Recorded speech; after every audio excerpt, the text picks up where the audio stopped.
Hi everyone, good morning, welcome to Bapi Babli channel. তো আশা করছি সবাই ভালো আছেন আর আমিও ভালো আছি।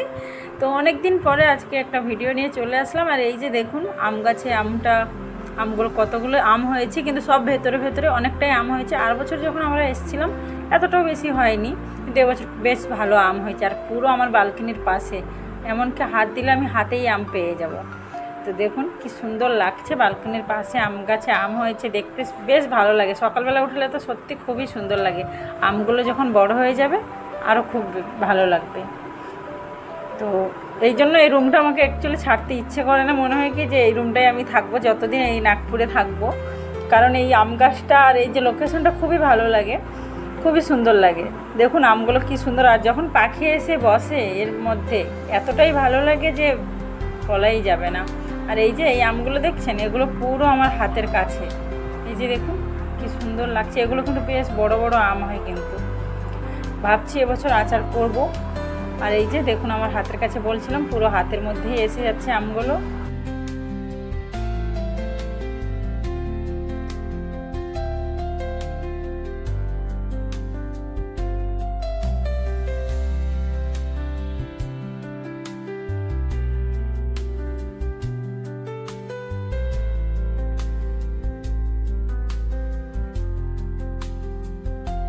তো এই যে দুপুর তো হয়ে গেছে, সেই জন্য একটু রান্নাও চাপিয়ে দিয়েছি।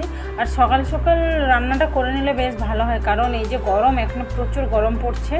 তো সেই জন্য আমি একটু সকাল সকাল চেষ্টা করছি রান্না সেরে নিতে। তো এই যে এখানে এটাতে আমি রেখেছি জল, আর এটাতে জল রাখার জন্যই তো কলসিটা অবশ্য। খুব বেশ ঠান্ডা জল থাকে এতে। আর আমি ফ্রিজের জল একদমই খাই না, কারণ আমার ফ্রিজের জল পছন্দ হলেও পছন্দ না, কারণ শরীরটা খারাপ করে। আর এই যে একটু চিকেন করেছি, আর এখানে বেগুন আলুর একটু তরকারি করেছি টমেটো দিয়ে, আর এখানে একটু চিকেন রান্না করেছি। বাস আজকে দুপুরে রান্না এইটুকু, আর বেশি কিছু করলাম না। আর গরমে তো আমাকে বাপি বলে কি, বাবলি তুমি একটাই তরকারি করে দেবে, তাই দিয়েই সেটা দিয়েই আমরা খেয়ে নেবো।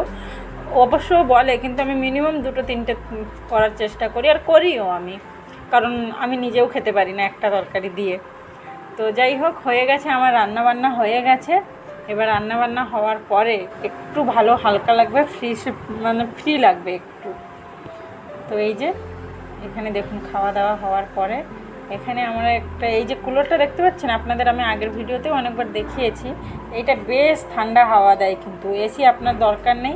এসির হাওয়ায় তো শরীর খারাপ করে, কিন্তু নাগপুরে যে এই কুলারটা মেলে এতে কিচ্ছু শরীর খারাপ করবে না। আর এই যে জোজোকে দেখুন, তো জল নিয়ে সারা দিন ওর খেলা। এখানে যাওয়ার সময় দেখে যে আমি ওর দিকে ক্যামেরাটা ধরেছি, আবার ওখানে একটুও দেখিয়ে দিচ্ছে, মজা। তারপরে ওখান থেকে আমরা চলে আসলাম, একটু ঘুমিয়ে উঠে। তারপরে আজকে বাপির ছুটি ছিল, সেই জন্য করে চলে আসলাম। আর এই যে দোসাটা দেখতে পাচ্ছেন, এটা কিন্তু ললি দোসা বলে, এখানে মাখন লাগিয়ে দেয়।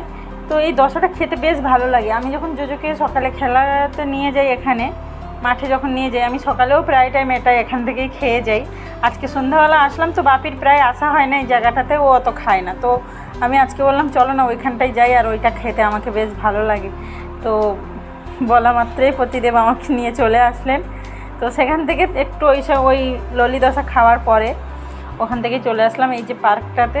এটা কি বেশ বড় পার্ক, আর এখানে বেশ খেলার জায়গা থাকে, অনেকটাই বড়। এখানে অনেক ভিড়ও হয়, অনেক লোকও হয়। তো এই পার্কটাতে প্রায় সানডেতে জোজোকে নিয়ে আমরা চলে আসি। আর এই যে দেখুন চাঁদটা কি সুন্দর লাগছে দেখতে। যাই হোক, তারপরে এখানে নিয়ে আসার পরে জোজো এখানে খুব খেলা করে, ওর মন খোলা মতো খেলা করে, কারণ এটা একটু দূরে, অটো করে আসতে হয়, প্রায় তো 5 মিনিট লাগে। তো আমি সেই জন্য আমি প্রায় তো নিয়ে আসি না ওকে। আর সানডেতে যখন বাপির ছুটি থাকে তখন আমি ওকে নিয়েই আসি। এসে ওখানে ও মন খোলা যতটা ইচ্ছে খেলে তারপরে ওখান থেকে বাড়ি যাওয়া হয়। আর এটা রাত 9টায় বন্ধ হয়ে যায়। আর এই যে গাছটা দেখাচ্ছি আপনাদের, এটা হলো সজনা গাছ। এই গাছটাতে এতটাই সজনা হয় জানি না এদিকে লোক সজনা খায় কি না, কিনে খাবে, কিন্তু গাছের মধ্যে যে এতটাই হয়ে থাকে, একটা কেউ সজনার ডাঁটা একদমই নামাবে না। তো তারপর দেখছি তো গাছটা আজকে কেটেই দিয়েছে। আর এই যে পার্কের মধ্যে এইগুলো দেখতে পাচ্ছেন, টাইগার, ঘোড়া, বাঘ, ঘোড়া, এগুলো সব রাখা হয়েছে, খুব সুন্দর করে সাজিয়েছে, দেখতেও বেশ ভালো লাগে। তো জোজো ওই পাশে খেলছে, আর আমি এপাশে ভিডিও করতে করতে এপাশে চলে এসেছি। এবারে আমাদের যাওয়ার সময় হয়ে গেছে। দেখুন কি সুন্দর লাগছে দেখতে এগুলো।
তো এই যে এবার বাড়ি ফেরার পালা। সেই রাস্তায় বাপি আমাকে বললো যে চলো আমরা একটু চা খেয়ে নিই, আর এলসিতে একটু চাটা ভালো লাগে খেতে, তো চলো।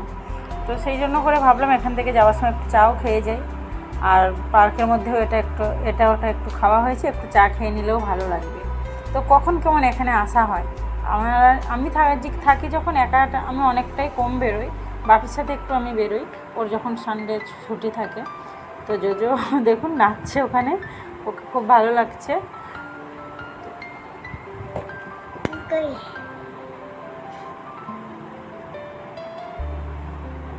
আর এখানে কিন্তু চাটা খেতে বেশ ভালো লাগে জানেন তো, কারণ এখানে যে বসে যে বাইরের আবহাওয়াটা দেখা আর রাস্তা দেখা যায়, যেটা খুবই সুন্দর লাগে এখানে বসে। আর নাগপুরের ওয়েদারটাও এমনিতেও খুবই ভালো, আর সিটিটাও অনেকটাই ভালো, খুবই ভালো। আমার তো ভালো লাগলো। প্রথম তো লাগতো যে কোথায় চলে আসলাম, কেমন জায়গায় চলে আসলাম, তার ঠিক নেই, কেমন একদমই ভালো লাগতো না।